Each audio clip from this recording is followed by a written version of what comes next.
So தற்குறிகள் வந்து ஸ்டாரா ஒரு சொசைட்டியோட role மாடலாக மாறும் பொழுது அதை பார்த்தும் நம்மளுடைய யங்ஸ்டர்ஸ் ரொம்ப தற்குறியாக மாறுவாங்க. அது ஒரு ஸ்கேம்ல போய் தான் முடியும். அது கண்ணு முன்னாடியே தெரியுது அது ஸ்கேம்னு. அப்புறம் அதையும் நம்பி போய் போட்டா அது உங்களுடைய நீங்க என்னைக்காவது ஒரு நாள் அது மாதிரி சாப்பிட்ற பொருளை போட்டோ எடுத்துட்டு அதை என்னைக்கா நீங்க பாத்துருக்கீங்களா? பாத்துருக்கவே மாட்டீங்க. அந்த ஒரு டிக்டாக் வீடியோக்களை கொண்டுருவாங்க. அது என்ன ஒருத்தன் கை பிடிச்சி ஒரு பொண்ணை இழுத்துட்டு போவான், இந்த பொண்ணு அவனாரையும் அந்த பொண்ணு இவனாரையும் தங்களுடைய ஃபாலோவர்ஸை தெரிந்தே பகடக்காயாக பயன்படுத்துறது. இந்த நல்லவைகளுக்கு அங்க மதிப்பு இல்லாமல் போயிடுச்சு. But Instagram has far more sinister plan.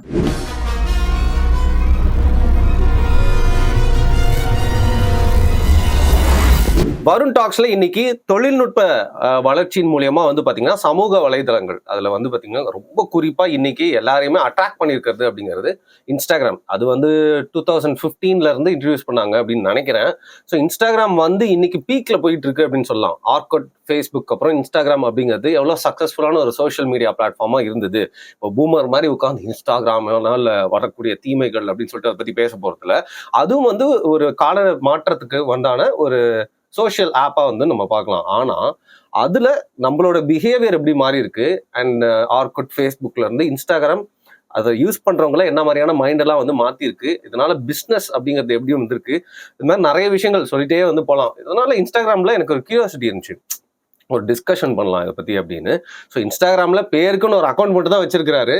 ஆனா இன்ஸ்டாகிராம்ல ரொம்பலாம் இருக்க மாட்டார் போல இருக்கு. அப்ப அவர் தான் சரியான ஆள் அதை பத்தி பேசுறதுக்கு அப்படின்னு பாரிசாலன் அவர்களை வரவேற்கிறேன். வணக்கம். ஸோ இன்ஸ்டாகிராம்ல இல்ல நீங்க, ஆனா இன்ஸ்டாகிராம்னா கண்டிப்பா உங்களுக்கு எதுவும் தெரியாமலாம் இருக்காது. இருக்கீங்க, அதான் பாரிசாலன் ஒரு அக்கௌண்ட் இருக்கு. நானும் உங்க கூட போடுறேன். ஏங்க அதுல போட்ட உங்களை டேக் பண்ணா நீங்க மட்டும் தான் அதை அக்செப்ட் பண்ண மாட்டீங்க. உங்க பேரை வச்சு பல பேர் அந்த ஃபேன் அக்கௌண்ட்ஸ் எல்லாம் வச்சிருக்காங்க. அவங்க எல்லாம் நல்லா எனக்கு வந்து ப்ரொமோஷன் பண்றாங்க. என்ன பாரி ப்ரோ நீங்க? இல்ல நீங்க அது எனக்கு வரும், ஆனா ரொம்ப நாள் கழிச்சு தான் அதை நான் பாப்பேன். நமக்கு வேண்டப்பட்ட சில கருத்துக்கள் வரும்போது அதை வந்து ஒரு அஜெண்டா எக்ஸ்போஸ்ட்னு சொல்லி ஒரு இதுல போட்டு வச்சிருப்பேன். அது ஒரு அந்த ஸ்டோரி மாதிரி இருக்கும்ல, அது மட்டும் ஒரு அஜெண்டாஸ் எக்ஸ்போஸ்ட்னு சொல்லி ஒரு சில இந்த அஜெண்டாஸ் எக்ஸ்போஸ் பண்ற மாதிரி சில கிளிப்பிங்ஸும் வரும். ஸோ அதை நம்ம ஷேர் பண்ணுவோம். வீகனிசத்துக்கு எதிராக நிறைய கண்டென்ட்ஸ் வந்து அதுல ஷேர் பண்ணி வச்சிருப்பேன். அதுக்கப்புறம் வந்துட்டு நம்ம பசங்க வந்து நிறைய பேர் அதுல கட் பண்ணி அந்த ஷார்ட்ஸ் போடுறாங்க, அது ரீல்ஸ் போட்டுட்டு இருப்பாங்க. நான் அதுல எப்பயாவது ஒரு நாள் போட்டோ போடுவேன். நிறைய உள்ள போய் பாத்தீங்கன்னா நாய்க்குட்டி போட்டோஸா இருக்கும். அதுக்கு என்னன்னா எனக்கு வந்து அது ஒரு கிளவுட் ஸ்டோரேஜ் மாதிரியா, அது அப்படியே இருக்கும். அதனால அப்படியே அதுல போட்டு பர்னையில போடுற மாதிரி எடுத்து பொருள் போடுற மாதிரி. அதுதான் எனக்கு ரொம்ப பிடிச்ச போட்டோஸ் இதெல்லாம் மட்டும் அதுல அப்படியே வச்சுக்குவேன். ஸோ அது எப்பவுமே அது உள்ள இருக்குமேங்கிறனால அது வச்சுக்கிறது. ஓகே. ஸோ இன்ஸ்டாகிராம் நீங்க ஆல்மோஸ்ட் என்ன மாதிரி ஒரு 90s கிட் தான். ஆர்குட்டை பார்த்திருப்பீங்க, அடியும் தருவாயில யூஸ் பண்ணிருக்கீங்க, கரெக்டா? ஸோ ஃபேஸ்புக் அப்புறம் ரொம்ப நாள் யூஸ் பண்ணுவோம். இன்ஸ்டாகிராம் வந்து அதிகமா ஆர்குட் தான் யூஸ் பண்ணுவேன். ஆமா, அதுக்கப்புறம் தான் ஃபேஸ்புக். அது ஆர்குட் தானே ஃபர்ஸ்ட் ஃபேமஸா வந்தது. எல்லாருமே சோசியல் மீடியா ஆரம்ப காலகட்டத்தில் சோசியல் மீடியான்னு என்னோட வயசுக்கு தெரிய வந்தது ஆர்குட் தான். ஆர்குட்ல தான் அக்கௌண்ட் இருந்துச்சு, ஆர்குட்ல தான் எழுதுறது, ஆர்குட்ல தான் வந்து என்னென்னமோ இருக்கும். இல்ல எனக்கு அதெல்லாம் மறந்துருச்சு, பட் என்னமோ பண்ணிட்டு இருந்தோம் அதுல.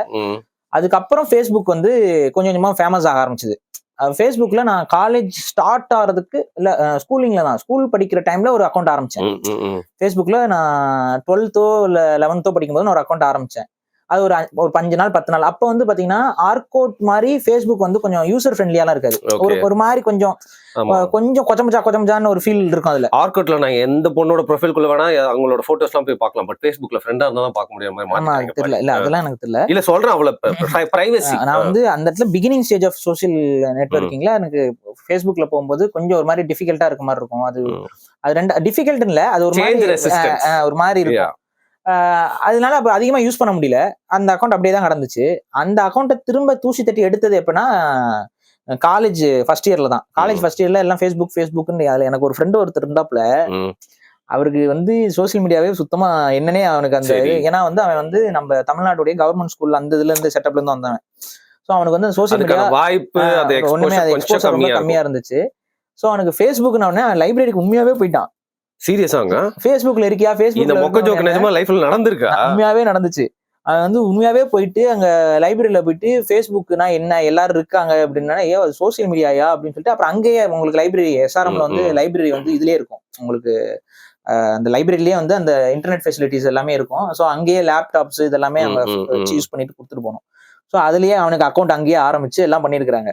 அதுக்கப்புறம் அவன் தான் என்கிட்ட சொன்னா இது மாதிரி நடந்துச்சு ஆரம்பத்துல, எனக்கு அதுவும் கூட தெரியாம இருந்தேன் நான் அப்படின்னு. ஸோ அது அப்பதான் அது ஸ்டார்டிங் ஸ்டேஜ்னால அந்த காலேஜ் படிக்கிற அந்த 2000 ஒரு 9-10 அந்த காலகட்டம், 9-10-11 அந்த 3 வருஷத்துக்குள்ள ஏதோ ஒரு வருஷம் இதெல்லாம். அப்பதான் ஃபேஸ்புக் அப்படியே வருது. நான் இதுல போனதுக்கு அப்புறம் ஒரு அக்கௌண்ட் என்கிட்ட இருந்துச்சு.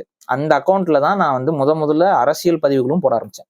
ஓகே, ரைட் அப் எழுத ஆரம்பிச்சீங்க. ரைட் அப், கட்டுரைகள் இதெல்லாமே அந்த அக்கௌண்ட்ல தான் ஆரம்பிச்சேன். அந்த அக்கௌண்ட்டுக்கு வந்து 50,000 ஃபாலோவர்ஸ் வந்து அப்படியே கால ஓட்டத்துல வந்துச்சு. அதுக்கப்புறம் தேசிய தலைவரோட போட்டோ எல்லாத்தையும் போட்டு ஏதோ ஒரு நாய் பிளாக் பண்ணி விட தொடர்ச்சியா அந்த அக்கௌண்ட் வந்து பிளாக் ஆயிட்டே இருந்துச்சு. 2-3 டைம் பிளாக் ஆச்சு. இப்ப பெர்மனண்டாவே அது இவங்க என்னடா நம்மள பேன் பண்றது, போங்கடா ஃபேஸ்புக் ஆச்சு குப்பையாச்சுன்னு சொல்லிட்டு நான் ஃபேஸ்புக் அதுக்கப்புறம் ஒரு வேற அக்கௌண்டே நான் ஆரம்பிக்கல. பட் அதுதான் உங்களோட தொடக்கமா இருந்திருக்கு. இன்னும் மன்னர் மன்னன்லாம் ஃபேஸ்புக்ல தான் உட்கார்ந்துட்டு இருக்காரு. என் தலைவன் வந்து ஒரு நாளைக்கு 30 போஸ்ட் போடுவாரு. நானும் வந்து சலிக்காம எல்லாத்துக்கும் லைக் போடுவேன். பட் அவரோட கருத்தை வந்து பரவாயில்ல, ஏன்னா அவர் அவ்வளவு பார்க்க முடியாது வெளியில. என்ன விஷயம்னா ஆக்சுவலா இன்னைக்கு வந்து ட்விட்டர் லொட்டுலுஸ்க்குன்னு நிறைய வேற பக்கம் மக்கள் ஆடியன்ஸ் பார்வையே வேற பக்கம் வந்துருச்சு. ஏன் ஃபேஸ்புக் வந்து பிரச்சனைக்குரியதா மாறுச்சு அப்படின்னு பாத்தீங்கன்னா, பொலிட்டிக்கல் கண்டென்ட்ஸ் வந்து ஃபேஸ்புக் வந்து அலோவ் பண்றது இல்ல.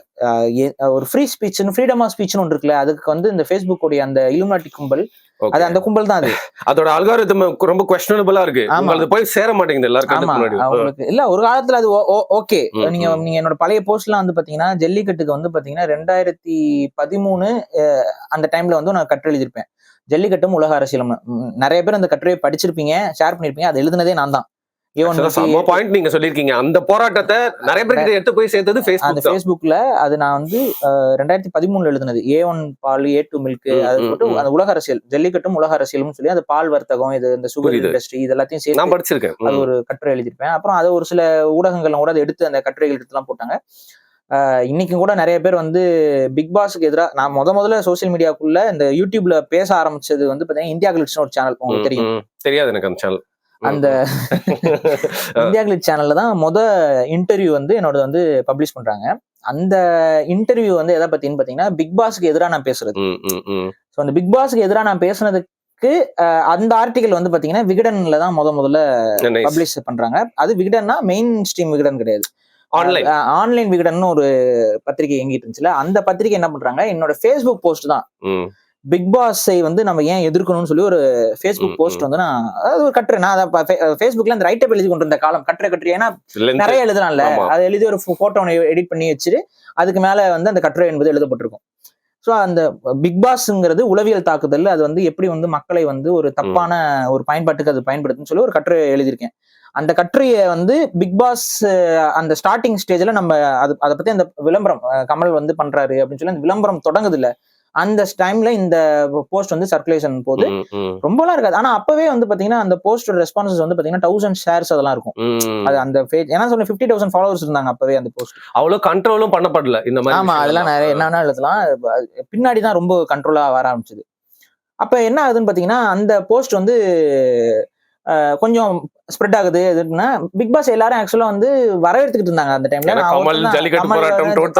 டிவிக்கு வர போறாரா, ஆஹா அப்படிலாம் பிரிச்சு அப்படி இருக்கும்போது எல்லாம் வரவேற்றுட்டு இருக்கும்போது நான் ஒரு ஆள் வந்து எதிர்த்து எழுத ஆரம்பிச்சேன். அப்பதான் வந்து விகடன்ல இருந்து என்ன கான்டாக்ட் பண்ணி வீட்டுக்கு வந்து ஒரு இன்டர்வியூ எடுத்துட்டு போனாங்க. அதுலயுமே கொஞ்சம் நான் சொன்ன பாயிண்ட்ஸ் எல்லாம் கொஞ்சம் அதுல ட்விஸ்டா இது வந்திருக்கும். அந்த இதுல நான் ஆக்சுவலா ஹிட்லர் இதெல்லாம் வந்து நான் வேற மாதிரி சொல்லியிருப்பேன், அவங்க வேற மாதிரி எழுதிட்டு போயிட்டாங்க.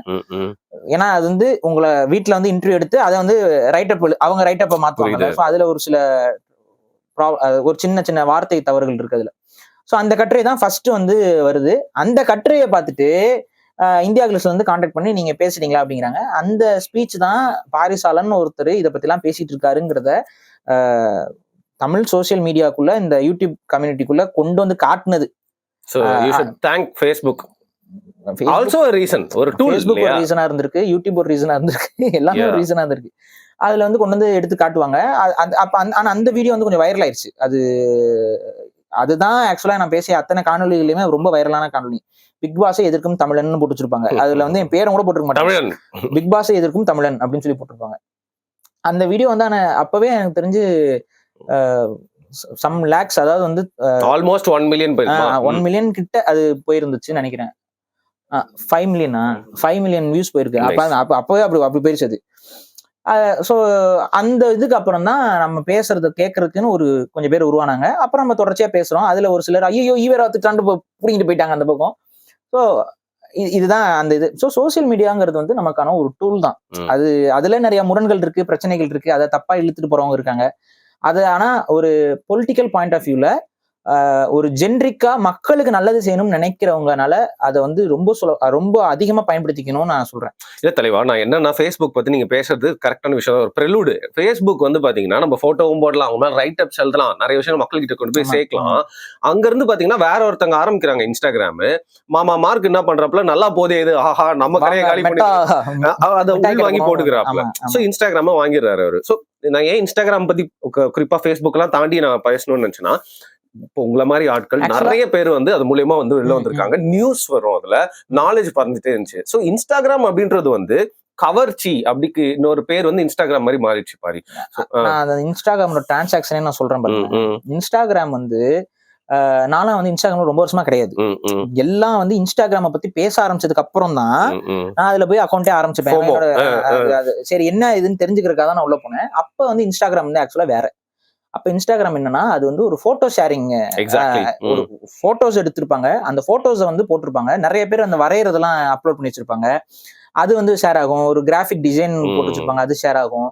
அப்ப முகங்கள் போட்டோஸ் மட்டும் போட்டு அது ரைட்டப்பே, அது வந்து நீங்க வந்து ரீடபிளாவே இருக்காது. ரைட்டப்ஸ்லாம் நீங்க வந்து அதுல எழுதிக்கலாம், பட் உள்ள போய் அதை வந்து ஹைலைட் பண்ற ஒரு கான்செப்டே இருக்காது. சும்மா ஒரு டேக் அவ்வளவுதான் அது. அப்ப இன்ஸ்டாகிராம் அப்படிதான் இருந்தது. கேப்ஷன் லெவல் போட்டோ லெவல்ல அப்படிதான் இருந்தது.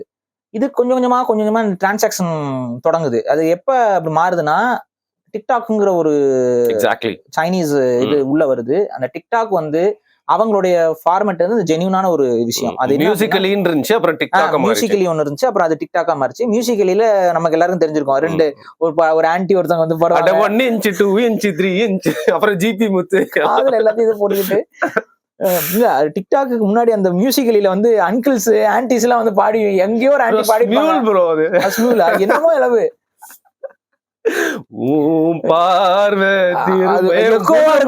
எக்கோவா இருக்கும். அதுல என்ன கொடுமைனா அவங்க தனியா பாடிருப்பாங்க, இவர் தனியா பாடுவாரு. டூயட்டா மிங்கிள் பண்ண உடனே அவங்க குடும்பங்களுக்குள்ள எல்லாம் சண்டையாகி இவன் கூட ஏன்டி போய் பாடிட்டு இருக்கு, அங்கிள் ரெகானா கூட எல்லாம் பாடிட்டு இருப்பாரு. சோ இந்த மாதிரி எல்லாம் பிரச்சனையா போயிட்டு இருந்துச்சு. அப்புறம் அது வந்து ஒரு ஃபார்ம் எடுத்து இதாகி டிக்டாக் அப்படின்னு சொல்லி ஒண்ணு வந்தது. டிக்டாக் வந்து முழுக்க வீடியோவை, அதுவும் ஷார்ட்ஸ் வீடியோ அப்படிங்கிற அந்த ஒரு கான்செப்ட் அவங்க கொண்டு வந்தாங்க. அவங்களுக்கு வந்து என்னன்னா ஆக்சுவலா சைனீஸ் தலைவர் டப் ஸ்மாஷ் நீங்க மறந்துட்டீங்க. டப் ஸ்மாஷ் அப்படின்னா அது எல்லாமே டிக்டாக்கோட அப்படியே ஒரு மாதிரி மிங்கிள் ஆகி வந்துருச்சு. சோ டிக்டாக் அந்த டைம்ல கரெக்டா ரொம்ப பூம் ஆக ஆரம்பிச்சது. இன்ஃபேக்ட் ஆக்சுவலா டிக்டாக் அந்த கல்ச்சர் எல்லாமே சீனால ஒரு 3 வருஷம் 4 வருஷத்துக்கு முன்னாடி அவங்க ஊர் சோசியல் மீடியால அது ஃபார்ம் எப்பயே வந்துருச்சு. அது நம்ம ஊருக்கு வந்து அது அவங்களுடைய பாயிண்ட் ஆஃப் வியூ தான் அது இருந்தது. அது எல்லா பக்கமும் வரும்போது ஷார்ட்ஸ் வீடியோ அந்த மாதிரி கிறுக்குத்தனமா பண்றது, இது பண்றது, வட இந்தியர்கள்லாம் இதுல பெரிய அளவு ஒரு ஆய்வே பண்ணி அவங்க வந்து ஒரு முழுநீள படத்தை அந்த ஒரு டிக்டாக் வீடியோக்குள்ள கொண்டுருவாங்க. அது என்ன, ஒருத்தன் கை பிடிச்சி ஒரு பொண்ணு இழுத்துட்டு போவான், இந்த பொண்ணு அவன் அறையும், அந்த பொண்ணு இவன் அறையும், ஒரு பேக்ரவுண்ட்ல ஒரு மியூசிக் ஒண்ணு போடுவாங்க, கள்ளக்காதல் எல்லாத்தையும் காட்டிடுவாங்க. அதுல நன்மை செய்வாங்க, உதவி செய்வாங்க. ஒருத்தன் பிச்சைக்காரனா இருப்பான், ஒரு பொண்ணு வந்து அவனை ஊதாசீனப்படுத்திட்டு போகும், அடுத்து அவன் தடிக்குழுவான், பணக்காரன் ஆயிடுவான். அப்புறம் அவங்க வந்து வேலை இதெல்லாம் வந்து அவங்க ஒரு நிமிஷம் 2 நிமிஷத்துக்குள்ள வந்து முடிச்சு விட்டுருவாங்க அந்த படத்தையே. அப்ப இந்த மாதிரி வந்து ஒரு ட்ரெண்ட் ஃபார்ம் ஆயிட்டு இருந்துச்சு. இந்திய அரசாங்கம் வந்து இந்த டிக்டாக்ல தான் வந்து ஓப்பனா சொன்னா, டிக்டாக்ல நல்லவர்கள் வளர்ந்தார்களோ இல்லையோ, நிறைய தவறானவர்கள் டிக்டாக்ல வளர்ந்துட்டாங்க. கரெக்டா? தவறானவர்கள் நான் சொல்றேன். தவறான இந்த சென்ஸ் வந்து அவங்களுக்கு சமூகத்தை பத்தி அக்கறை இருக்காது. சமூகத்தை பத்தி அவங்களுக்கு அக்கறை இருக்காது. நம்மளுடைய செயல்பாடுகள் எப்படி சமூகத்துல எதிரொலிக்குங்கிற கவலை கிடையாது. இன்ஃபேக்ட் அவங்கள பத்தியே கவலை கிடையாது. நம்ம இப்பெல்லாம் பண்றோமே, நாளைக்கு சுயமரியாதை கிடையாது. நம்ம நாளைக்கு வெளியில எப்படி பார்ப்பாங்க, எப்படி நம்மள ட்ரீட் பண்ணுவாங்கிறது தெரியாது. இதெல்லாம் அவங்க அக்செப்ட் பண்ணிட்டு அவங்க என்ன பண்றாங்க, அதுல இது பண்றாங்க. தங்களை தாங்களே தாழ்த்தி கொண்டு சிரிப்பை உருவாக்குபவர்கள் வேற, தாழ்வாவே நடந்து கொள்பவர்கள்ங்கிற வேற. ரெண்டுக்கும் வித்தியாசம் இருக்குல்ல. ஒரு சிரிக்கிறதுக்காக, நகைச்சுவைக்காக ஒரு காமெடியன் வந்து பண்றதுங்கிறது வேற. At the end of the time அவங்க வெளியில வரும்போது அவங்களோட நார்மல் லைஃப் லீட் பண்ணுவாங்க. ஆனா இவங்களோட நார்மல் லைஃபே இப்படிதான் இருக்கும். தன்னை தாழ்த்தி கொண்டு ஒரு மாதிரி கிறுக்குத்தனமா பேசிக்கிட்டு, முட்டாள்தனமா எந்த ஒரு நாலேஜும் வளர்த்துக்காம அதை வந்து பெருமையா பேசுறது, அப்புறம் அருவருக்கும் விதமா பேசுறது, கெட்ட வார்த்தை பேசுறது, இதெல்லாம் ஒரு ட்ரெண்ட் ஆனதுலாம் இந்த டிக்டாக் இந்த இதுக்குள்ள தான். அதோட குழந்தை தான் இன்னைக்கு பலூன் அக்கா, ரைட்? இதுல நிறைய பேர் வாழ்க்கைய மாறினவங்களும் இருக்காங்க, சில பேர் வாழ்க்கை இழந்தவங்களும் இருக்காங்க. சோ இதெல்லாம் நடந்திருக்குது. இப்ப இந்த டிக்டாக் பேன் பண்றாங்க இந்தியாவில பேன் பண்றது யாருக்கு ஆதரவா போய் நிக்குதுன்னு பாத்தீங்கன்னா, ஃபேஸ்புக்கு பெரிய அளவு ஆதரவு. ஏன்னா அந்த டிக்டாக்கோட அந்த எசன்ஸை அப்படியே இன்ஸ்டாகிராம் உள்வாங்குது. அதாவது டிக்டாக் நமக்கு இல்ல அப்படின்னு தெரிஞ்ச உடனே இன்ஸ்டா ரீல்ஸ் அப்படிங்கிற ஒன்று வந்து உருவாக்கி அப்படியே டிக்டாக்கை காப்பி அடிச்சு இன்ஸ்டாகிராம் வந்து உருவானது. இன்னைக்கு வந்து இன்ஸ்டாகிராம்ங்கிறது டிக்டாக் தான். இந்தியாவோட இன்ஸ்டாகிராம் தான் சீனாவோட டிக்டாக். இப்படிதான் நம்ம பார்க்கணும். டிக்டாக்கும் இன்ஸ்டாகிராமும் இன்னைக்கு வந்து ஏன்னா நம்ம அதிகமா ரீல்ஸ் தான் வந்து பார்த்துட்டே இருக்கோம். அத டிக்டாக்ல தான் பண்ணிட்டு இருந்தோம். டிக்டாக்கும் இன்ஸ்டாவும் ஒண்ணுதான். இப்ப அதை பார்த்து யூடியூபும் என்ன பண்றாங்க, ஷார்ட்ஸ் பெருசா எடுபடல. ஷார்ட்ஸ் வந்து இப்ப டிக்ளைனிங். ஒரு காலத்துல அது நடுவுல கொஞ்சம் பீக் வந்துச்சு. இப்ப ஷார்ட்ஸ் வந்து திரும்ப டிக்ளைன் ஆகுது. ரீசன் என்ன, யூடியூபோட அல்காரிதமே அது உடைக்குது. யூடியூபோட அந்த நேச்சர் வந்து உடைக்குது. யூடியூப் அது வந்து பொறுத்த வரைக்கும் அதுல நிறைய நேரம் பார்க்க ஒரு தொலைக்காட்சி போலதான் அது. நிறைய வீடியோஸ் நிறைய நேரம் பாக்குறது.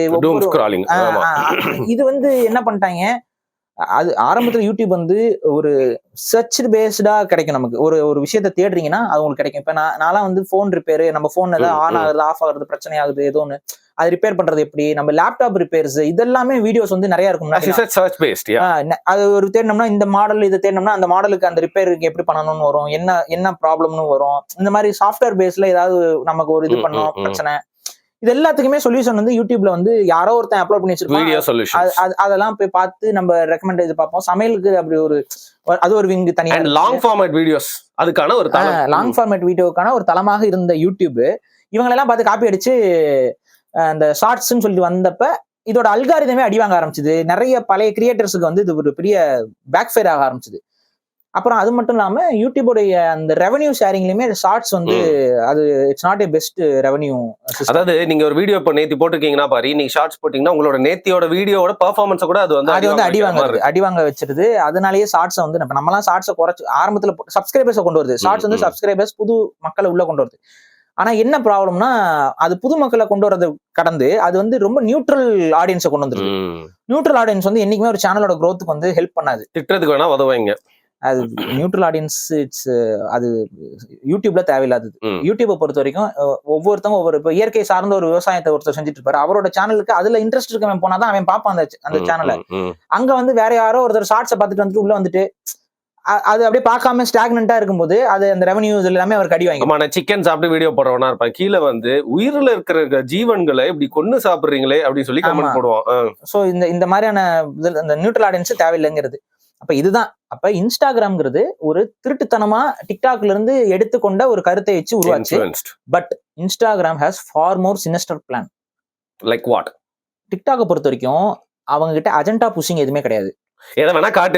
அமெரிக்கால ஒரு கருத்து நிலை வச்சு ஏன் டிக்டாக்கை பேன் பண்ணாங்க அப்படின்னா, ஸ்டூபிடிட்டி அவங்க ஸ்ப்ரெட் பண்றாங்கன்னு சொல்லி ஒரு மேஜர் கன்சர்ன் வந்து டிக்டாக்ல, அதாவது நம்மளோட இளைஞர்கள் ஸ்டூபிடா போறதுக்கு டிக்டாக் வந்து ஒரு டூலா இருக்கு. லேம் அதாவது என்னன்னா, டிக்டாக் வந்து யாரை ப்ரொஜெக்ட் பண்ணி ஒரு ஸ்டாரா கொண்டு வந்து நிப்பாட்டுது அப்படின்னு பாத்தீங்கன்னா, தற்குறிகளை கொண்டு வந்து ஸ்டாரா நிப்பாட்டுது.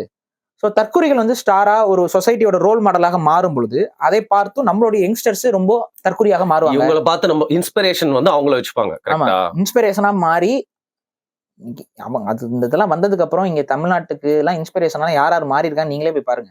நம்ம யாரையுமே குறைச்சு பேச வேணாம். யாரும் இல்ல, பட் இந்த காலேஜஸ்லாம், இந்த உமன்ஸ் காலேஜஸ்லாம் அந்த சீஃப் கெஸ்ட்லாம் இப்ப யார் யாருலாம் வரா போறான்னு போய் பாருங்க. ஐயோ அப்படின்னு சொல்லி இதெல்லாம் அது தெருநாய் உள்ள ஓடி வந்திருக்கும் ப்ரோ, அதுக்கு அந்த மாதிரி ஒரு இது போட்டு கேர்ள்ஸ் காலேஜஸ்ல எல்லாம் வந்து எப்படி இதெல்லாம் அலோவ் பண்றாங்கன்னு எனக்கு புரியல. அவங்க எல்லாம் என்ன சாதனை படைத்தவர்கள், அவங்க எல்லாம் பெண்ணியவாதிகளா, என்ன இளவுன்னு தெரியல. ஐயோ பையன்டி அவங்க எல்லாம் வந்து கிளாஸ்ல வந்து இது காலேஜஸ்ல வந்து பேசிட்டு போறான் பிள்ளைகிட்ட. அதுக்கப்புறம் பார்த்தா அவனோட வீடியோஸ் லீக் ஆகுது. நடந்துச்சா இல்லையா? பாவம் ப்ரோ, அவர் எங்கேயோ காணாம போயிட்டாரு. காணாம போறது நல்லது. சோ இது இந்த மாதிரியான ஆட்கள் தான் அதுல வந்து இதை வந்து அமெரிக்கன் அரசாங்கம் யோசிக்குது. என்னடா ஸ்டூபிடான பீப்புள்ஸ் வந்து இவங்க வந்து ப்ரமோட் பண்ணி அவங்கள ஒரு ரோல் மாடலா இங்க கட்டமைக்கிறாங்க. அப்ப இது வந்து நம்மளுடைய ஒட்டுமொத்த பாப்புலேஷனை ஸ்டூபிட் ஆக்கிறோம்னு சொல்லிட்டு அதுக்கு ஒரு தடையை போட்டு அந்த டிக்டாக் வந்து ஃபுல்லா பேன் பண்ணாங்க. அதுக்கு பின்னாடி நிறைய வெவ்வேறு லேயர்ஸ் ஆஃப் கன்சர்ன்ஸ் இருக்கு. ஏன்னா வந்து அது ஒரு சைனீஸ் ப்ராடக்ட், அதனால வந்து வேவ் பார்க்க முடியும், ஏன்னா ரெக்கார்டிங் எல்லாமே பண்ண முடியுதுல. சோ அவங்களால அமெரிக்காவுல என்ன நடக்குதுங்கிறத ஈஸியா வந்து தெரிஞ்சுக்க முடியும். தற்கொலைகளா இருக்காங்க தெரிஞ்சுக்குவாங்கிறதுனால நம்மளோட நாட்டை பத்தி யாருக்கும் தெரியக்கூடாது, சாத்துடா அப்படின்னு சொல்லி சாத்திட்டாங்க. டிக்டாக் வந்து பேன். அதே இதை ஃபாலோ பண்ணி இந்தியாவும் பேன் பண்ணி விட்டுருச்சு. ஆனா இன்ஸ்டா வந்து இப்ப அதே தான் பண்ணுது. மெட்டா வந்து அதே தான் பண்ணுது.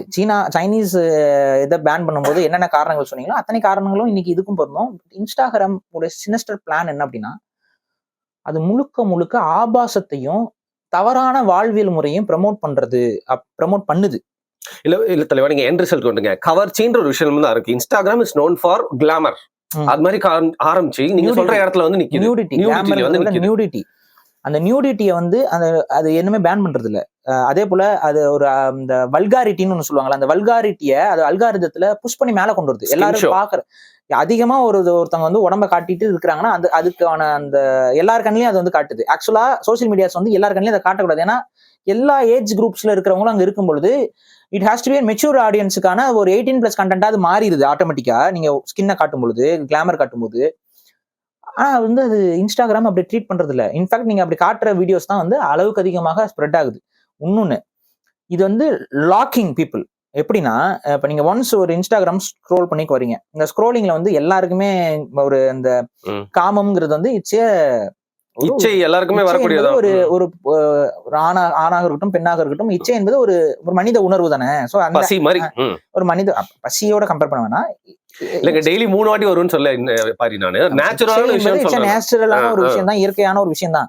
அந்த ஒரு காம இச்சையை வந்து இவங்க வணிகப்படுத்த ஆரம்பிச்சாங்க. எப்படி வணிகப்படுத்துறாங்கன்னா, இப்போ ஒருவருக்கு ஒரு வீடியோ பாக்குறாங்க, ஒரு பொண்ணு ரொம்ப அழகா இருக்கு, அந்த பொண்ணு வந்து கவர்ச்சி காட்டுது, ஒரு டான்ஸ் ஆடுது, அந்த டான்ஸ் வந்து ஒரு கவர்ச்சியான ஒரு அப்சர்டான ஒரு மூவ்மெண்டோட இருக்கு அப்படின்னா, சரி ஃபார் எக்ஸாம்பிள் காவாலா டான்ஸ்க்கு கிறுக்குத்தனமா ஆடுதுங்க பிள்ளைங்க, ஓகே, அதை பாக்குறாங்க. இதை வந்து பார்த்த அடுத்த நிமிஷம் அவருக்கு தொடர்ச்சியா காவாலா தான் ரெக்கமெண்ட் ஆயிட்டே இருக்கும். இதை வந்து அவர் தேடியே போய் பார்க்க மாட்டாரு. இன்ஸ்டாகிராம்ல அவர் வந்து காவாலா டான்ஸ் எல்லாம் தேடிட்டு போக மாட்டாரு. ஒரு காவாலா டான்ஸா அவர் ஆக்சுவலா ஃபுல்லா பார்த்துருப்பாரு. சோ இன்ஸ்டாகிராம் வந்து அதை ரெஜிஸ்டர் பண்ணிக்குது. ஓகே, காவாலா டான்ஸ் வந்து இவர் பாக்குறாரு. சோ இது அவனுக்கு என்னன்னா, ஒரு இச்சையில அவன் பார்த்திருப்பான். சரி இந்த பொண்ணு நல்லா இருக்கு அப்படின்னு சொல்லிட்டு. இப்ப இவனுக்கு நம்ம கொடுக்க வருது என்னன்னா, இந்த காவாலா டான்ஸை எத்தனை பொண்ணுங்க இச்சையோட இருக்காங்களோ ரகரகமா பாரு இறக்குடா அப்படின்னு சொல்லி ஒரு 100 காவாலா டான்ஸ் வந்து நிக்கும். அதுல ஒரு 10 தான் அவர் திரும்பி இச்சையா பார்ப்பாரு. அடுத்து ஒரு வாரத்துக்கு காவாலா காவாலா காவாலான்னு அவரு கிடப்பாரு. தொடர்ச்சியா காமம் காமம் காமம் காமம் காமம். இதனால வீடியோஸ் போயிருது. பட் அவனோட ஒரு வார சிந்தனை வேற எதை பத்தியும் அவனுக்கு இது இல்லாம காவாலா காவாலா. அப்பதான் இந்த ட்ரெண்ட் செட்டிங் லொட்டுலோஸ்க்கு அப்ப ஒரு பொண்ணு ஆடி ஒரு பாட்டு ஃபேமஸ் ஆகி இந்த ரீல் ஹிட் ஆகுதுன்னா, இன்ஸ்டாகிராம் வந்து நம்மளையும் ரெக்கமெண்ட் பண்ணுங்கிறதுக்காக எல்லா அதே மாதிரி டான்ஸ் ஆரம்பிப்பாங்க. சோ அந்த ட்ரெண்ட் செட்டிங்கிறது ஒண்ணு கிரியேட் ஆகுது. இதுல என்ன ஆகுதுன்னு பாத்தீங்கன்னா, இது வந்து இயல்பா நடக்கல, மாறாக இன்ஸ்டாகிராமோட அல்காரிதம் இதை புஷ் பண்ணி கொண்டு வருது. அவன் தான் அதை பண்ண வைக்கிறான். இது நான் உண்மை. இதை மாத்துறதுக்கு நான் என்ன பண்ணேன் அப்படின்னு பாத்தீங்கன்னா, என்னோட கண்டென்ட்ஸ்ல வந்து பாத்தீங்கன்னா, நான் வந்து அதிகமா இன்ஸ்டால பொலிட்டிக்கல் கண்டென்ட் பார்ப்பேன். அதுக்கப்புறம் இந்த கருமாந்திர கண்டென்ட் உள்ள வந்துருது. அதுக்கப்புறம் வந்து பாத்தீங்கன்னா dogs paste, dog cat food feeding அந்த விஷயங்கள், அப்புறம் ஃபுட் பேஸ்டு இதெல்லாம் இருக்கும். நான் இன்ஸ்டாகிராமோட இதை தெரிஞ்சுக்கணுங்கிறதுக்காகவே வேணும்னு என்ன பண்ணேன், வீடியோ இருக்கும்போது எல்லாத்தையும் ஸ்க்ரோல் பண்ணிட்டே இருந்தேன். நீங்க எல்லாரும் நீங்க ட்ரை பண்ணி பார்க்கலாம் நான் சொன்னது எப்படி ஒர்க் அவுட் ஆகுதுன்னு. ஃபார் எக்ஸாம்பிள் ஏதாவது ஒரு இதை எடுத்துக்கோங்க. ஃபார் எக்ஸாம்பிள் இப்ப நீங்க சமையல் செய்யறது, குக்கிங், அதை வந்து கான்சென்ட்ரேட் பண்றீங்க. நான் வந்து டாக் ப்ராடக்ட்ஸ், டாக்ஸ் வீடியோஸை கான்சென்ட்ரேட் பண்ணேன். டாக் மட்டும் பார்ப்பேன். அடுத்து ஒன்று வரும், அது டாக் கண்டென்ட்டா இல்லைன்னா ஸ்கிப் பண்ணிடுவேன், உடனே தள்ளி விட்டுருவேன். அடுத்து டாக் வரும்போது ஃபுல்லா பார்ப்பேன். இந்த மாதிரி ஒரு 3 முறை 4 முறை பார்த்துட்டு அடுத்து ஸ்கிப் பண்ண ஆரம்பிங்க. எத்தனை டாக் கண்டென்ட் வருதுன்னு பாருங்க. மத்ததெல்லாம் வராது, எதுவுமே வராது. அதுக்கு அடுத்து வந்து ரெக்கமெண்டேஷன்ல காட்டும் பாத்தீங்களா, ரெக்கமெண்டட் வீடியோஸ் காட்டும் பாத்தீங்களா, அது முழுக்க டாக்ஸா தான் இருந்துச்சு. சோ இயற்கையாகவே ஆண்களுக்கு வந்து பெண்கள் வந்து உடம்பை காட்டும் பொழுது ஒரு கவர்ச்சி என்பது ஏற்பட்டு விடும். அப்ப அவங்க அறியாமையா அதை பாத்துருவாங்க. தெரிஞ்சு இந்த கவர்ச்சியா பாக்கணும்னு அப்படி பாக்குறது இல்ல. போன்ல டிஸ்ப்ளே எனக்கு வேலைக்கு ஆகல, ஒரு 6 செகண்ட் எக்ஸ்ட்ரா பாத்துனா அதே வந்துட்டே இருக்கு பாரு, தொடர்ச்சியா அது வர ஆரம்பிக்குது. அப்ப இது என்ன ஆகுதுன்னா, சப்கான்சியஸா ஆண்களை வந்து அதிகமா காமத்துக்கு கொண்டு வராங்க உள்ள. காம சிந்தனையை அதிகரிக்கிறாங்க ஆண்களுக்கு. அது வந்து ரொம்ப என்னைக்குமே ஆபத்து. ஆண்கள் காம சிந்தனையை அடக்கி இருந்தா தான் அவன் நல்ல குடும்ப தலைவனா இருப்பான், நல்ல கல்வியாளனா இருப்பான், நல்ல மாணவனா இருப்பான், நல்ல ஆசிரியரா இருப்பான், கான்சென்ட்ரேட் பண்ணுவான், ஒரு நல்ல சோல்ஜரா இருப்பான். நீங்க வந்து ராணுவ அதிகாரி உட்காந்து இன்ஸ்டாகிராம் ரீல்ஸ் பார்த்துட்டு இருக்காருன்னு வைங்க, தொடர்ச்சியா காவாலா காவாலா காவாலா நாடுறாங்க. இல்ல இப்ப என்னமோ ட்ரெண்ட் எல்லாம் நிறைய வந்துருச்சு, என்னமோ ட்ரெண்ட், அந்த ட்ரெண்ட் எல்லாம் பார்த்துட்டு இருக்காங்க. இப்ப வந்து ஏதோ அந்த புஷ்பா படத்துக்கு ஆடுறாங்க, முடியலைங்க, அதே மாதிரி ஆடுறாங்க. அதே மாதிரி நம்ம தான் இப்ப ஸ்கிப் பண்ணிடுறது, அதெல்லாம் பெருசா பாக்குறதுல. பட் ஆனா ஆட ஆரம்பிச்சிட்டாங்க, கேக்குது பாட்டு. அப்ப இந்த ட்ரெண்டுக்குள்ள போகும்பொழுது ஆண்களுடைய காம இச்சைகள் வந்து ரொம்ப ஸ்டிமுலேட் செய்யப்படுது. கரெக்டா? இது பெண்களுக்கு பாதிப்பு. அந்த ஆர்டர் பெண்களுக்கு இல்ல, சாமானிய பெண்களுக்கு அவங்களுடைய செக்யூரிட்டி என்பது கேள்விக்குறியாக மாறும். சாமானிய பெண்கள் ரொம்ப கம்மியாயிட்டாங்க பாரு. இன்ஸ்டாகிராம் யூசர்ஸ் தான் இன்னைக்கு அதிகமாயிட்டாங்க. இல்லைங்க, இன்னைக்குமே எல்லாரும் அந்த இது இன்க்ரீஸ் ஆயிட்டு இருக்குது. நீங்க வந்து இன்னைக்கு வந்து ஸ்கின்னை காட்டினாதான் நமக்கு ஒரு அங்கீகாரம் கிடைக்கும்னு நினைக்கக்கூடிய பெண்களோட எண்ணிக்கை இன்னைக்கு அதிகரிச்சுட்டு வருது. அதுல மாற்றுக்கிறது இல்லை. பட் என்னைக்குமே வந்து அதெல்லாம் காட்ட விரும்பாத, இல்ல நமக்கு நம்ம லைஃப் நம்மளுடைய அச்சீவ்மெண்ட்ஸ் வேறங்கிற நினைக்கக்கூடிய ப்ரொஃபஷனலா திங்க் பண்ணக்கூடிய பெண்களும் இருக்கவே செய்யறாங்க. சமூகத்துல இருந்துகிட்டே தான் இருப்பாங்க. அது மாறாது. அவங்களை குறைச்சு இவங்களை அதிகரிச்சு இவங்களை விட, அதாவது ஒரு பொறுப்பா ஒரு கலெக்டர் ஆகணும், ஒரு பெரிய அரசியல் தலைவர் ஆகணும்னு நினைக்கக்கூடிய பெண்களை விட இந்த மாதிரி பான் ஆக்டர்ஸும் ஸ்கின் ஷோ காட்டுறவங்களும் பெரிய செலிபிரிட்டியாக இந்த சமூகத்தில் காட்டப்படுவதன் மூலமாக நான் இதாகணுமா இல்ல அதாகணுமா அப்படிங்கிற ஒரு டயலாமாவே பெண்களுக்கு கிரியேட் ஆகும். நான் இன்னைக்கு பாக்குறேன் ஒரு சேனல்ல ஒரு டீச்சரா கிளப்புக்கு போவாங்களாம், பப்புக்கு போவாங்களாம், ட்ரிங்க்ஸ் பண்ணுவாங்களாம், கிளாஸுக்கு போவாங்களாம். ஒரு லேடி பேசுறாங்க. நான் அந்த ஒரு 4 மணி நேரம் கிளாஸ் எடுக்கிறேன்னா அந்த டைம்ல தான் நான் எப்படி இருக்கணுங்கிறத நீங்க ஜட்ஜ் பண்ணணும். நான் கிளாஸ் எடுத்து முடிச்சதுக்கு அப்புறம் நான் எப்படி வேணாலும் இருப்பேன் கேக்குறாங்க. நீ இருந்துட்டு போதே வந்து பப்ளிக்ல பேசுற எப்படி? பப்ளிக்ல நீ போடுறத ஸ்டூடெண்ட்ஸ் பார்க்க மாட்டாங்கன்னா அதுக்கு நான் என்ன பண்ண முடியும்? அதுக்கு அடுத்து அந்த பொம்பளை நியாயம் கற்பிக்குது. என்ன சொல்லுதுன்னா, ஸ்டூடெண்ட்ஸ்க்கு இதெல்லாம் தெரியாதுன்னு நீங்க நினைக்கிறீங்களா? என்ன பேசுறது? அது இந்த மாதிரியான டீச்சர்ஸ் வச்சிருக்க ஸ்கூலை நினைச்சாதான் எனக்கு கேவலமா இருக்கு. எந்த ஸ்கூல்ல வச்சிருக்காங்க தெரிஞ்சுன்னா கமெண்ட் பண்ணுங்க. அந்த ஸ்கூல்ல பேரை எழுதுங்க, டேக் பண்ணுங்க. அது பிரைவேட் ஸ்கூல்ல, கவர்மெண்ட் ஸ்கூல்னா நம்ம நெசசரி ஆக்ஷன்ஸ் எடுப்போம். என்ன மாதிரியான பேச்சுங்க இது? நான் வந்து கவர்ச்சி காட்டுவேன், நான் வந்து பப்புக்கு போவேன், கிளப்புக்கு போவேன்னு சொல்லி நான் ஒரு ரோல் மாடலா இருக்கக்கூடாத வேலையெல்லாம் நான் பண்ணுவேன். ஆனா என்னோட பர்சனல் அப்படின்னா இது என்ன பேச்சுது? அப்போ ஒரு லேடி சொல்றதுனால வந்து ஃபெமினிஸ்ட் எல்லாம் வந்து இதை கண்டுக்காம கடந்து போறீங்க. இப்ப இது ஒரு ஆண் சொல்லி என்ன பண்ணுவீங்க? செஞ்சு விட்டுருவோம்ல. இதே ஒரு ஆணு, நான் சரக்கு அடிப்பேன், கஞ்சா அடிப்பேன், கஞ்சா கிசா போத அப்படின்னு சொல்லி பாடுவேன். ஆனா வந்து நான் வந்து ஸ்கூல் கிளாஸ் நடக்கும் போது நான் போதையில இருக்கேனா கஞ்சால இருக்கேனான்னு இல்லாம இருப்பேன்.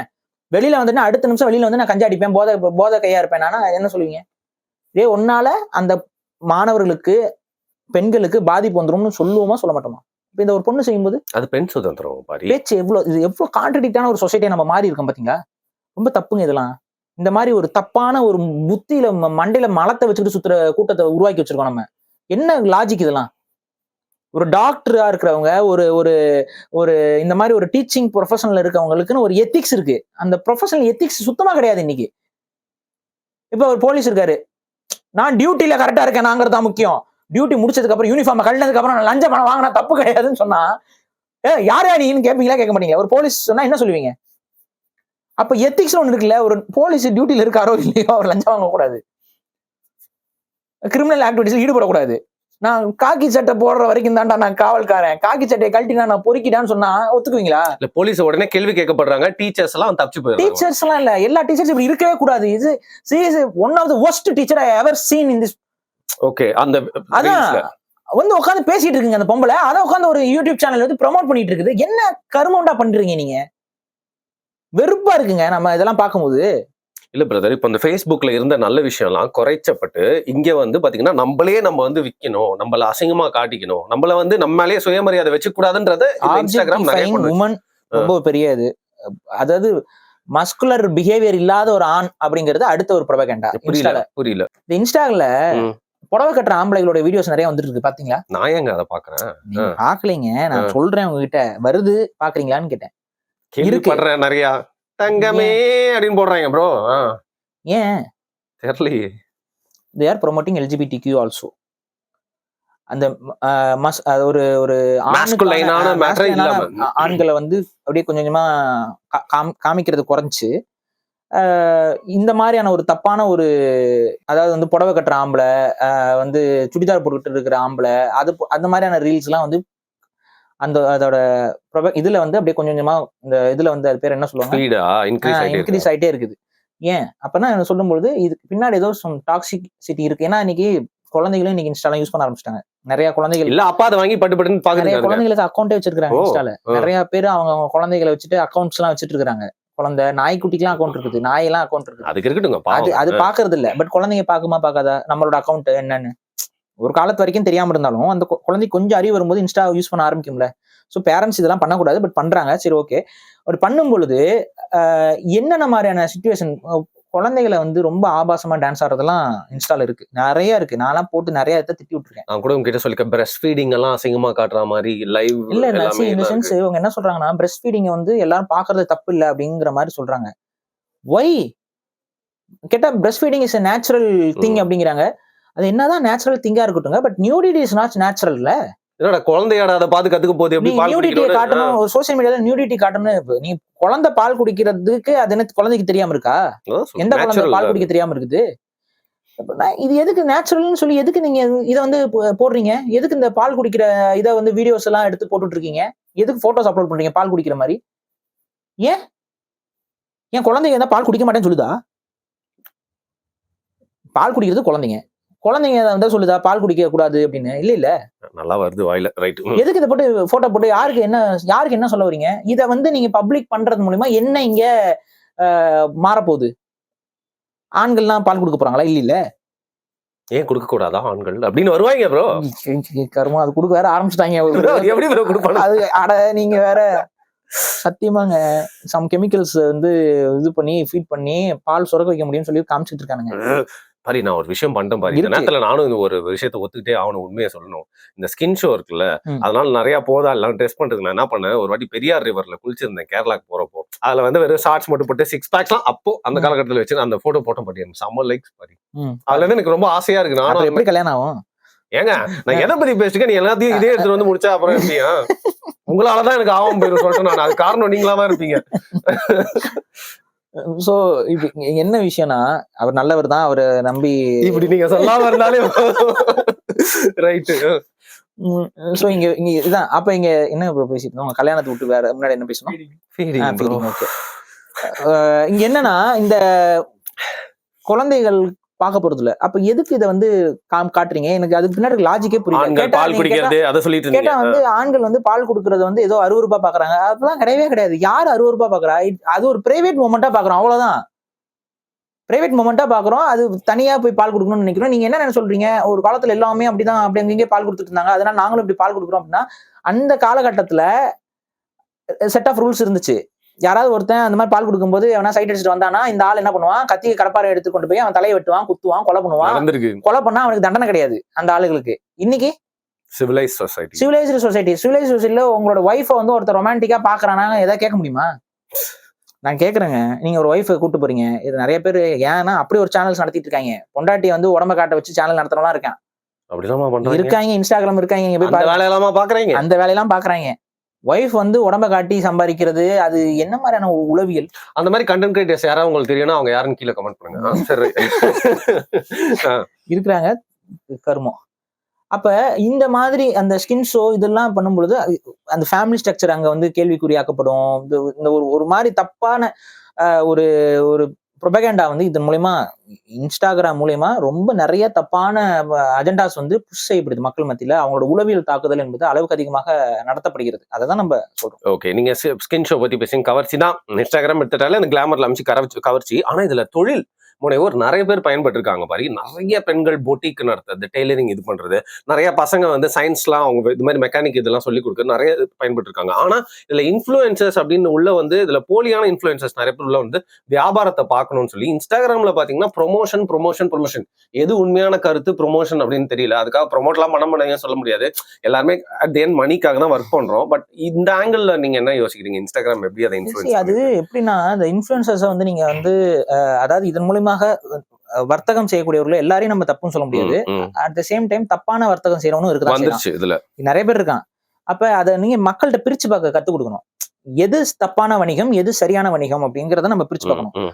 ஃபார் எக்ஸாம்பிள், இன்னைக்கு வந்து நிறைய இன்வெஸ்ட்மெண்ட் ஆப்ஸ் வந்து ப்ரொமோட் பண்ணிட்டே இருக்காங்க. அதுதான் இன்வெஸ்ட்மெண்ட் ஆப் ப்ரொமோட் பண்றதுலாம் என்ன பொறுத்த வரைக்கும் ரொம்ப தப்பான விஷயம். அதுவும் ஸ்டாக் மார்க்கெட் இதெல்லாம் வந்து நீ உனக்கு அதுல நிபுணத்துவம் இருந்தா மட்டும்தான் அதுல சைன் ஆக முடியும். உங்களுக்கு தெரியாத ஒரு விஷயம் அப்படி இருக்கும் பொழுது அதை வந்து அடுத்தவனை நம்பிக்கலாம் நம்ம போயிட்டு இறங்கும். ஸ்டாக் மார்க்கெட்டை பத்தி ஒண்ணுமே தெரியாத ஒருத்தனுக்கு ஸ்டாக் மார்க்கெட்ல ட்ரேட் பண்றதுக்கு ஒருத்தன் ப்ரமோஷன் கொடுத்து நீங்களும் ட்ரேட் ஆகலாம், ஷேர் போடலாம், அது ஒரு ஸ்கேம்ல போய் தான் முடியும். அது கண்ணு முன்னாடியே தெரியுது அது ஸ்கேம்னு. அப்புறம் அதையும் நம்பி போய் போட்டா அது உங்களுடைய do on your own risk அப்படின்னு தான் நம்ம சொல்ல முடியும். நம்ம அதை ஏத்துக்க முடியாது இந்த மாதிரி பண்றவங்க. அதுக்கப்புறம் இந்த கிரிப்டோ கரன்சி தொடர்ச்சியா சொல்றது ஸ்கேம் இன்னைக்கு வரைக்கும் அதை வச்சு வியாபாரம் ஓட்டுறவன் ஆன்லைன்ல இந்த கிரிப்டோ கரன்சிக்கு நீங்க இது பண்ணீங்கன்னா இவ்வளவு காசு வரும் அவ்வளவு காசு வரும்னு பேசுறவங்க பேசிட்டு தான் இருக்காங்க. இன்வெஸ்ட்மெண்ட் ஆப்ஸ், கிரிப்டோ கரன்சி, லொட்டுலஸ்க்கு ப்ரொமோட் பண்றவங்களே நம்பாதீர்கள். காசு வாங்கிட்டு அதை பண்ணாங்கன்னா அதை திட்டுங்க. எப்படி நீ அதை காசு வாங்கிட்டு நீ பண்ணலாம்னு கேளுங்க. ஏன்னா அதுக்கப்புறம் வந்து இந்த லாட்ரி இந்த ஆன்லைன் ரம்மி, லொட்டுலஸ்க்கு இந்த ஆன்லைன் ரம்மி, லாட்ரி இந்த மாதிரியான விஷயங்கள் எல்லாமே வந்து ப்ரமோட் பண்றது ரொம்ப தப்பான, என்ன சூதாட்டம் அதனால நிறைய பாதிப்புகள் இருக்கு. அதையே ப்ரமோட் பண்ற இன்ஃபுளுசர்ஸ் உங்க காசுக்காக தான் நான் ப்ரமோட் பண்ணேன்னு சொல்ற அந்த ஒரு லேம் எக்ஸ்கியூஸை வந்து ஏத்துக்காதீங்க. ஏன்னா அவங்களுக்கு தேவையான அளவுக்கு காசு அவங்களோட மானிட்டைசேஷன்ல இருந்தே வந்துடும். இன்ஸ்டா ஆல்சோ மானிட்டைசேஷன் இருக்கு. அவங்க ஒரு நல்ல கண்டென்ட் போடும்போது அவங்களுக்கு ஒரு அதுல வந்து ஒரு ரெவன்யூ வந்துடதான் போகுது. இவங்க இது எக்ஸ்ட்ரா பக்ஸ் அப்படின்னு சொல்லி பாக்குறதுக்காக இவங்க செய்யற இந்த ஒரு இது தங்களுடைய ஃபாலோவர்ஸை தெரிந்தே பகடக்காயாக பயன்படுத்துறது. அப்படித்தானே?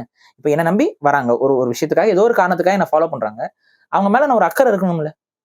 என்ன ஃபாலோ பண்றவங்க நாசமா போனா பரவாயில்லன்னு நினைக்கிறவங்கலாம் ஒரு நல்ல மனுஷனா? அதை பண்ற அவங்கள தயவு செஞ்சு ஃபாலோ பண்றதை நிப்பாட்டிடுங்க. அந்த மாதிரி ஒரு ஆப்பை ப்ரமோட் பண்றாங்க அப்படின்னா அன்ஃபாலோ பண்ணிட்டு வெளியில வாங்க. அதுதான் சரி.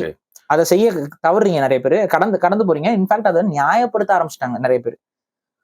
அதுக்கு அடுத்து சில பேர் வந்து விளம்பரம் பண்ணுவோம். இப்ப ஒரு கடை இருக்கும், அந்த கடைக்கு ஒருத்தவங்க விளம்பரம் பண்ணுவாங்க. ஒரு ப்ராடக்ட் இருக்கும், அந்த ப்ராடக்ட்டுக்கு ஒருத்தர், இதெல்லாம் வந்து விளம்பரம் தான். இதை வந்து நம்ம குறை சொல்ல முடியாது. அதுல ஏதாவது ஸ்கேம் நடந்தா நம்ம பேசலாம். இப்போ ஒரு ப்ராடக்ட் இருக்கு, ஒரு வெப்சைட் இருக்கு, இந்த வெப்சைட்ல போய் வாங்குங்கன்னு சொல்ற வரைக்கும் அது கரெக்ட். அந்த வெப்சைட்ல ஒரு பொருள் கிடைக்கல போகல அப்படிங்கும் பொழுது அது கேள்விக்குள்ளாகும்.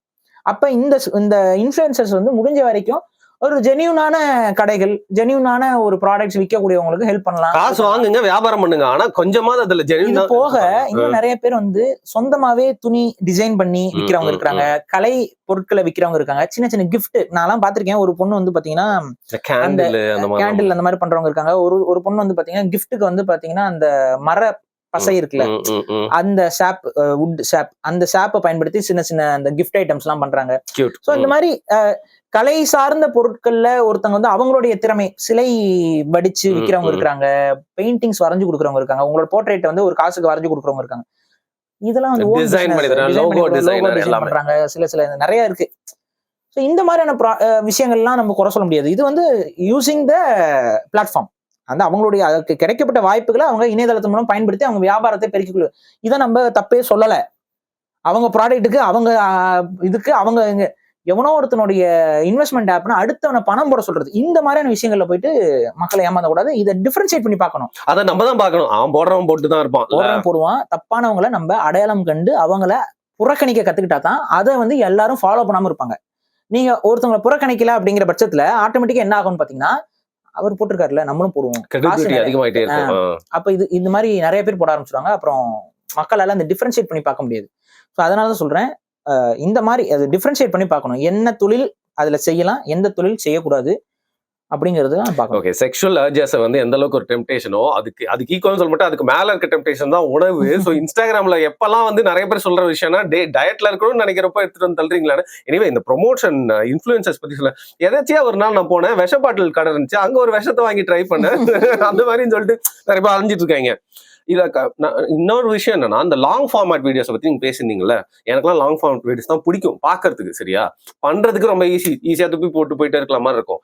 பட் லாங் ஃபார்மேட் வீடியோஸ் என்னோட நிறைய டைம் என்ன எங்கேஜ் பண்ணுது. என் வேலையும் பார்த்துட்டு அதை வந்து கேட்டுட்டே இருக்கலாம், அது பாட்டு போயிட்டே இருக்கும். எனக்கு அட்டென்ஷன் ஸ்பேன் அப்படிங்கறத என்னால கொடுக்க முடியும், அது என்கிட்ட இருந்து எடுத்துக்குது. ஆனா இன்னைக்கு டூம் ஸ்க்ராலிங் பண்றோம்ல, சோ அது அதிகமா யார் பண்றோம்னா நம்ம பண்ணுவோம். ஆனா குழந்தைங்களுக்கு ரொம்ப பிடிச்சிருக்கு, மாறிட்டே இருக்கு, நெக்ஸ்ட் பார்த்துட்டே இருக்கு.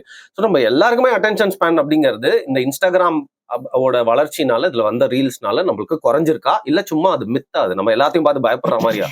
இல்லைங்க, நான் என்ன கேக்குறேன், இப்ப நம்ம வீடியோஸ் பாக்குறோம், பெரிய வீடியோஸ் பார்க்கும்போது டேக் அவேன்னு ஒண்ணு நமக்கு கிடைக்கும். அந்த வீடியோ முடியும் பொழுது ஏதோ ஒண்ணு தெரிஞ்சுக்குவோம். அது வந்து முரண்பட்ட கருத்தா கூட இருக்கலாம், இவங்க இப்படி பேசுறாங்க கூட இருக்கலாம், எது வேணாலும் இருக்கலாம். பட் எதுவும் ஒண்ணு தெரிஞ்சுக்கிற இல்ல அது நம்ம கொஞ்சம் யோசிக்கிறதுக்கான ஒரு டைமிங்கே நம்ம மூளைக்கு அது கொடுக்குது. பட் இன்ஸ்டா ரீல்ஸ், இந்த ரீல்ஸ், இந்த ஷார்ட்ஸ் இதெல்லாம் வந்து பாத்தீங்கன்னா அந்த யோசிக்கிறதுக்கான டைமிங் வந்து நமக்கு வந்து பெருசா கிடையாது.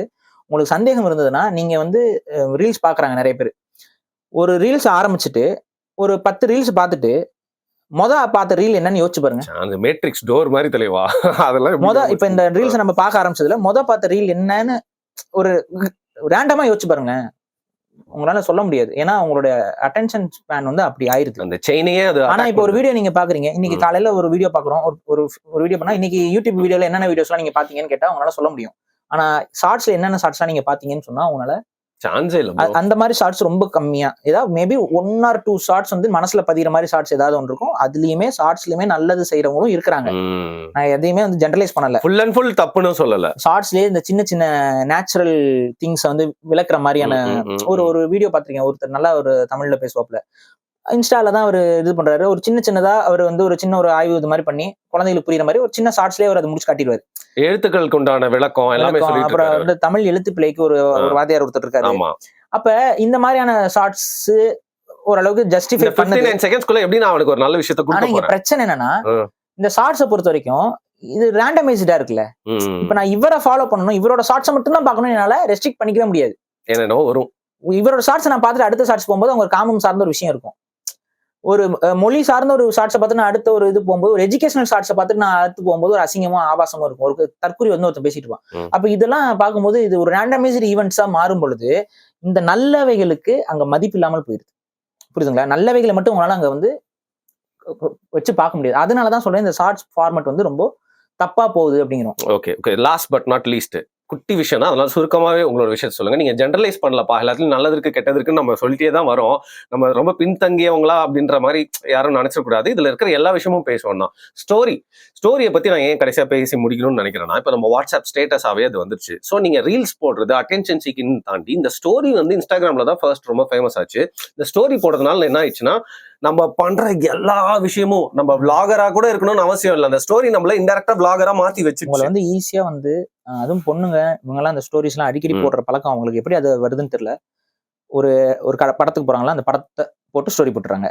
அந்த படம் முடிச்சுட்டு ஒரு ஹோட்டல் போவாங்க, அந்த ஹோட்டல்ல உட்காந்து சாப்பிட்றத ஸ்டோரி போட்டுருவாங்க. அந்த ஹோட்டல் முடிச்சு ஒரு அவங்க விடைபெறப்போ ஒரு ஸ்டோரி, அதுல இருந்து திரும்ப வீட்டுக்கு போயிட்டோன்னா ஸ்வீட் ஹோம் நைட் ஹோம்னு சொல்லி அவங்க வீட்டுல ஏதாவது ஒரு போட்டோ எடுத்து ஸ்டோரி போடுறாங்க. அப்படியே அவங்களோட வாழ்க்கை எல்லாத்தையும் அதாவது ஒரு விளாகர்னு வச்சுக்கோங்க. நீங்க ஒரு விளாகர் தான். நீங்க என்ன பண்ணுவீங்கன்னா ஒரு ஒரு பிளேஸ் போவீங்க, அங்க ஃபுல்லா விளாகிங் எல்லாம் பண்ணி முடிச்சுட்டு அதை போடுறதுக்கான டைமிங்கை பார்த்து நீங்க போடுவீங்க. ஸோ நீங்க அந்த பிளேஸ்ல இருக்க போறது இல்லை. உங்களை யாரும் அந்த விளாகை வச்சுட்டு வரும் இங்கதான் இருக்க போறாருன்னு உங்களை டைம் அண்ட் டேட்டோட பிளேஸா உங்களை ப்ரெடிக்ட் பண்ணவே முடியாது. பட் இந்த ஸ்டோரியில ஈஸியா அதை பண்ணிட முடியும். ஸ்டோரியில இப்ப நீங்க ஒரு படத்துல போகும்போது அந்த டைட்டில்ல போட்டோ போட்டுறீங்க, எந்த மாலுங்கிறதையும் டேக் பண்ணி விட்டுறீங்க. இன்ஃபேக்ட் அது ஆட்டோமேட்டிக்காவே ஆகுது. வந்து கூகுள் லொகேஷன் செட்டிங்ஸ் மூலமா அது ஆட்டோமேட்டிக்காவே, இப்போ ஃபார் எக்ஸாம்பிள் ஐநாக்ஸ் தியேட்டர்ல நீங்க போயிட்டு இந்த படத்தை பார்த்துட்டு இருக்கீங்க அப்படின்னா அது வந்து உங்களை இது பண்ணிடும். இப்போ ஒரு ஸ்டாக்கர் இருக்கான்னு வைங்க, ஒரு பொண்ணு இருக்கு, அந்த பொண்ணை ஸ்டாக் பண்ற ஒருத்தர் இருக்கான், அவர் வயலண்டான கை பாக்குறான். நைட் ஒரு ஷோ வந்து அந்த பொண்ணு வந்து ஸ்டோரி போடுது. அடுத்த நிமிஷம் என்ன பண்றான், அந்த பாட்டுக்கு வந்துடுறான். நீங்க படம் முடிஞ்ச வரைக்கும் 2.5 மணி நேரம் ஆகும். அங்க வந்துருவான். 2.5 மணி நேரத்துக்கு அவனால அங்க ரீச் பண்ண முடியும், வந்துருவான்.